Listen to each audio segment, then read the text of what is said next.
मला मूल होत नव्हतं तेव्हा मी डॉक्टरांकडे आले, तेव्हा त्यांनी मला एक्झॅक्टली प्रॉब्लेम काय आहे हा लेप्रोस्कोपी मधून तुला नक्की कळेल असं सांगितलं आणि लेप्रोस्कोपी करावी लागेल की त्याच्यातनं मला ट्यूब्स मध्ये नेमका काय प्रॉब्लेम आहे ते कळू शकेल असं सांगितलं. त्याच्यानंतर माझी मग लेप्रोस्कोपी झाली, त्याच्यामध्ये मला नक्की काय प्रॉब्लेम आहे तो पण सांगितला डॉक्टरांनी. पण जेव्हा तो सांगितला त्याच्यानंतर आम्ही लगेच डॉक्टरांच्या सांगण्याप्रमाणे ट्रीटमेंट पुन्हा चालू केली आणि लगेच आम्हाला एका महिन्यामध्ये त्याला हे आलं आणि आम्ही ट्रीटमेंट म्हणजे FSP केली.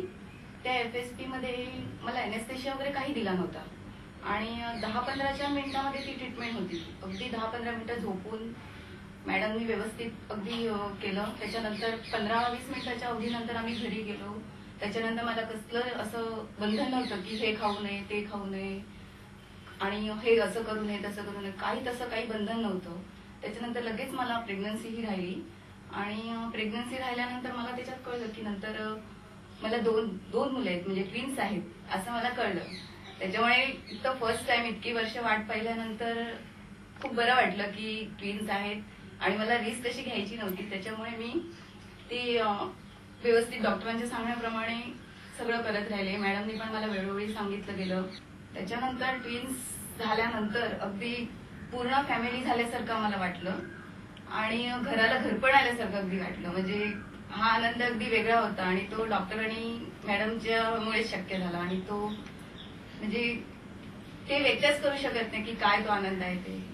जेव्हा आम्हाला होत नव्हतं तेव्हा प्रत्येकाकडनं एवढं ऐकून घ्यावं लागायचं की जास्त करून म्हणजे बायकोला की एवढं ऐकावं लागायचं की काय अजून होत नाही काय होत नाही. पण या डॉक्टर आणि मॅडम ते झालं आम्हाला आणि ते पण मुलगा आणि मुलगी झाला ना त्यामुळे एवढा आनंद झाला की आता सगळ्यांच्या नजरेत दिसतंय. फर्स्ट टाइम आम्ही जेव्हा सोनोग्राफी केली ना तेव्हा आम्हाला कळलं की आपण ट्विन्स आहेत म्हणून. पण तेव्हा पण आम्हाला एवढा आनंद झालेला की विचारायला नको. पण नंतर जेव्हा आम्ही दोघं झाले म्हणजे कळलं की मुलगा आणि मुलगी आहे तेव्हा तर आम्हाला एवढा आनंद झाला की काय विचारायलाच नको. आणि सगळ्यांना ते सांगितलं ना तर सगळेजण म्हणाले अरे वा तू एकदम नशीबवान आहेस. दोघांमध्ये म्हणतील तर रिया ही खूप शांत मुलगी आहे आणि रुद्र हा खूप मस्ती करतो, खूप म्हणजे अगदी खूपच मस्ती करतो.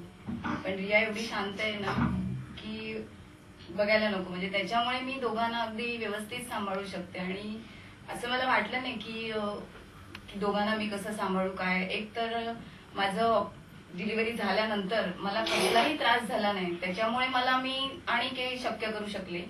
कारण काही सगळे म्हणत असतात, घाबरवत असतात अक्षरशः की असा त्रास होतो तसा त्रास होतो. पण डॉक्टरांमुळे मला म्हणजे कळालं सुद्धा नाही की मला डिलिव्हरी होऊन गेलेली आहे, अजिबात त्रास नाही कसला काही नाही. म्हणजे आणि त्याच्यामुळे मला हे शक्य झालं की मी ह्या दोघांना सांभाळणं भरपूर म्हणजे मला त्याला सहयोग मिळाला की व्यवस्थित सांभाळू शकले त्यांची केअर घेण्याच्या बाबतीत.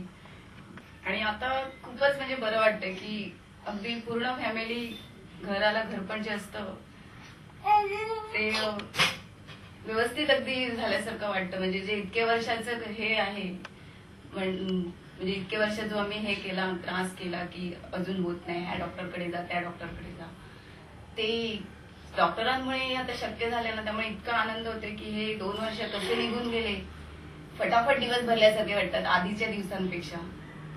त्यामुळे असं वाटतं की आधीचे जे दिवस होते हळूहळू जाणारे ते आता परत यावेत की ह्यांच्या बरोबर आम्ही व्यवस्थित भरपूर आणखीन जीवन जगू शकू असं वाटतं.